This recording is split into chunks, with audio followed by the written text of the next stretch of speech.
Question number 1 part number second है। Function दे रखा है 9x² प्लस 12x प्लस 2। आपको इस फंक्शन की मैक्सिमम और मिनिमम वैल्यू बतानी है। देखो, जब भी हमारे पास क्वाड्रेटिक होएगी ना, तो आपको कंप्लीटिंग स्क्वायर मेथड से होल स्क्वायर बनाना पड़ेगा ताकि आप इसे ईजिली जज कर पाओ। तो सबसे पहला काम होल स्क्वायर बनाना है। मैंने 9 कॉमन ले लिया तो अंदर बचेगा x² प्लस 12/9x और ये बाहर प्लस 2। फिर क्या किया मैंने, x² प्लस 4/3x। अब हम इसे होल स्क्वायर बनाना चाहते हैं तो क्या करते हैं, add and subtract half of coefficient of x का स्क्वायर। तो कोफिशिएंट ऑफ x आपके पास क्या है 4/3 और इसका हाफ क्या हो जाएगा, बाय में 2 लगा दो। ठीक है, किसी भी नंबर को हाफ करना है तो बाय में 2 लगा दिया जाता है। देखो 4/3 हाफ करने के लिए बाय में 2, इसका स्क्वायर करके ऐड भी और सब्ट्रैक्ट भी। तो 4/6 का स्क्वायर करके ऐड और सब्ट्रैक्ट कर दिया, पीछे +2 रहा। 9 एज इट इज़। इन तीनों से क्या फॉर्मूला बन जाएगा, देखो ये 4 को 2 पर कट कर दिया मैंने, 2/3 का होल स्क्वायर। तो फॉर्मूला बन रहा है x प्लस 2/3 का होल स्क्वायर।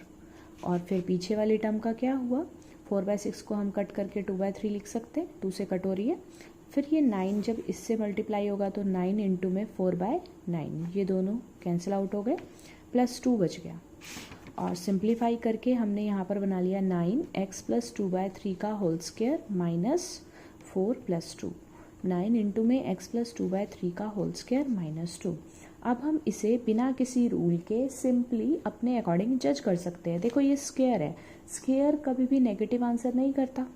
स्क्वायर वाली वैल्यू का मिनिमम आंसर जो होता है 0 होता है। तो हमें मालूम है minimum value of this square x plus 2/3 square equal to 0। अगर मैं पूछूँ इसकी मिनिमम वैल्यू क्या होएगी, 0।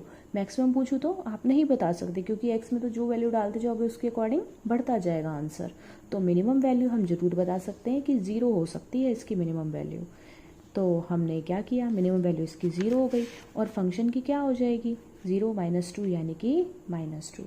यहाँ हमने कोई रूल नहीं लगाया, सिर्फ अपनी common knowledge, common sense use की है। तो there is no maximum value.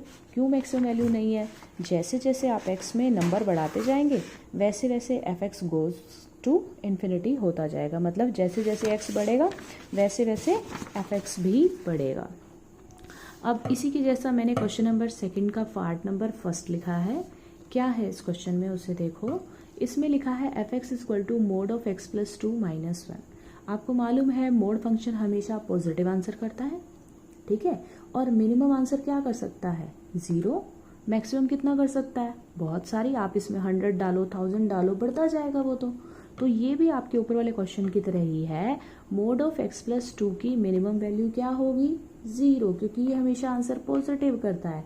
लेकिन मिनिमम आंसर 0 तो दे ही सकता है। और अगर इसके पीछे -1 लिखा है तो मिनिमम आंसर क्या हो जाएगा, -1। लेकिन मैं पूछूं मैक्सिमम क्या होगा, तो मैक्सिमम हम जज नहीं कर सकते। As x goes to infinity f(x) tends to infinity. जैसे जैसे x बढ़ता जाएगा f(x) भी बढ़ता जाएगा। हम कोई कंक्लूजन ही नहीं निकाल पाएंगे कि इसकी मैक्सिमम वैल्यू क्या होगी। लेकिन हाँ, मिनिमम का हम कंक्लूजन निकाल सकते हैं कि मिनिमम वैल्यू ये हो सकती है, ठीक है। तो इसकी मिनिमम वैल्यू क्या आएगी, -1। अब इसी तरह मेरा नेक्स्ट क्वेश्चन है second part, gx is equal to minus में mod of x plus 1 plus 3। अब मुझे इसकी मिनिमम और मैक्सिमम वैल्यू बतानी थी। सबसे पहले इसको ऑब्जर्व करो, मोड ऑफ x प्लस 1, ये आपको हमेशा आंसर कैसा करेगा, पॉजिटिव, ठीक है। लेकिन इसके आगे नेगेटिव लगा होने की वजह से सारे आंसर किस में बदलता जाएगा, नेगेटिव में। तो नेगेटिव में ये अपने सारे आंसर किस में दे रहा है, नेगेटिव में, क्योंकि आगे वाले नेगेटिव की वजह से तुम 2 डालो, 1000 डालो या जो मर्जी डालो, वो आंसर को नेगेटिव बना देगा। तो मैक्सिमम आंसर इसका क्या मिलेगा, आप देखो मैक्सिमम आंसर इसका क्या मिल सकता है, इसमें सारे आंसर आपको नेगेटिव मिले, ठीक है। तो मैक्सिमम आंसर आपको इसका 0 मिल सकता है, ठीक है। 0 से बड़ा आंसर आपको मिल सकता है, जरा सोच के देखो। इस नेगेटिव की वजह से नहीं मिल सकता, तो पॉजिटिव आंसर तो कोई मिलेगा ही नहीं। तो मैक्सिमम आंसर इसका क्या मिल गया, 0। तो नेगेटिव आने से ये हमारी मैक्सिमम वैल्यू को शो करेगा। Maximum value of negative x plus 1 is 0। तो मैक्सिमम वैल्यू फंक्शन की क्या बन जाएगी, 0 + 3 यानी कि 3। और मैं पूछूं मिनिमम वैल्यू क्या होएगी, तो ये तो नेगेटिव में बढ़ता ही जा रहा है।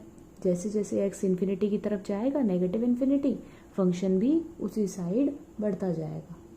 ठीक है, यानी कि उस साइड घटता जाएगा, मतलब माइनस में आंसर आते जाएंगे। तो इसका मतलब है हम तो नहीं बता सकते, यहाँ पर क्या नहीं बता सकते, मिनिमम वैल्यू क्या होगी, मैक्सिमम वैल्यू तो हमने बता दी इसकी 3 होगी। ठीक है, मैं यहाँ कोई रिजल्ट नहीं यूज़ कर रही, मैं अपनी कॉमन नॉलेज यूज़ कर रही हूँ कि ये आंसर ये दे सकता है, इस वजह से मिनिमम ये होगा, मैक्सिमम ये होगा।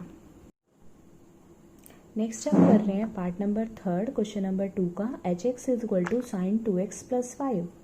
ठीक है, हमें इसकी मिनिमम और मैक्सिमम वैल्यू बतानी है। तो हमने क्या कहा, हम we know -1 less than equal to sine 2x less than equal to 1, मतलब -1 से 1 के बीच में हमारा साइन x लाई करता है, साइन 2x हो कुछ भी हो, वो -1 से 1 के बीच में रहेगा। लोवेस्ट वैल्यू -1 होती है, मैक्सिमम वैल्यू 1 होती है। ये नॉलेज है, ये हमें ऑलरेडी पता है। हमने क्या देखा, फंक्शन क्या है, +5, तो मैंने बैलेंस करने के लिए तीनों में +5 ऐड कर दिया, +5 +5 +5। तो इससे क्या हुआ, इस साइड -4 बन गया, इस साइड 6 बन गया, और इस साइड हमारा फंक्शन बन गया। और हमें दिख रहा है -4 और यहाँ 6, तो मिनिमम वैल्यू ऑफ f(x) क्या हो जाएगी, 4, और maximum value of f(x) is 6। तो ये हमारा क्वेश्चन था। इसका नेक्स्ट पार्ट भी बिल्कुल सेम ऐसा ही है। देखो ये है f(x) is equal to mod of sine 4x plus 3। तो -1 से 1 के बीच में साइन 4x लाई कर रहा है। आपकी स्टेटमेंट में क्या है, 3 दे रखा है, तो आपने बैलेंस करने के लिए 3 को ऐड कर दिया तीनों में, इधर भी इधर भी इधर भी। तो देखा यहाँ 2 आ गया और यहाँ 4 आ गया। सो मिनिमम वैल्यू 2 हो गई और मैक्सिमम वैल्यू 4 हो गई। तो ये हमारा पार्ट नंबर 4 था। 5th पार्ट देखो, 5th पार्ट में क्या कह रखा है, hx is equal to x plus 1। x belong कर रहा है -1 से 1 के बीच में। तो हमारा x किसको लाई कर रहा है, -1 से 1। तो हम सबसे पहले लिख लेते हैं यहाँ पर -1 से 1 के बीच में x लाई कर रहा है। अब स्टेटमेंट बना दो, देखो बीच में +1 है ना, तो आप तीनों में 1 ऐड कर दो, तो ये बन जाएगा -1 + 1 x + 1 1 + 1।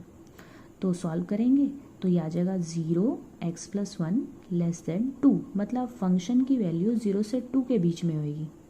अब दे तो हमें ओपन इंटरवल रखा है, ठीक है, ओपन इंटरवल है ना, इक्वालिटी तो है नहीं, तो आप कैसे पता लगा सकते हो कि 0 के बिल्कुल नियर कौन सा है और 2 के बिल्कुल नियर कौन सा है जहाँ पर हमें वैल्यू मिलेगी।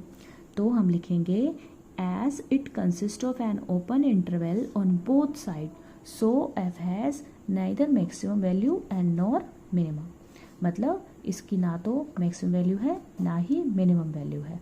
ठीक है, आप खुद सोच के देखो, मैंने आपको ये दे दिया, यहाँ ओपन इंटरवल दे दिया, जनरल सोचो, अगर मैं कहूँ आप 1 पुट कर सकते हो तो इसका मैक्सिमम आंसर आप कहोगे 2 आ जाएगा। लेकिन अगर मैं कहूँ 1 के नियर वाली वैल्यू पर बताओ कि मैक्सिमम ज़्यादा से ज़्यादा आंसर क्या आएगा, तो आप जानते हैं कि जब नंबर लाइन बनती है 1, तो इधर भी आपके बहुत सारे पॉइंट्स होते हैं, आप उस पॉइंट को नहीं निकाल सकते जो 1 के बिल्कुल नियर हो। वो क्या होगा नंबर में, जहाँ पर आपकी इसकी वैल्यू सबसे ज़्यादा रही।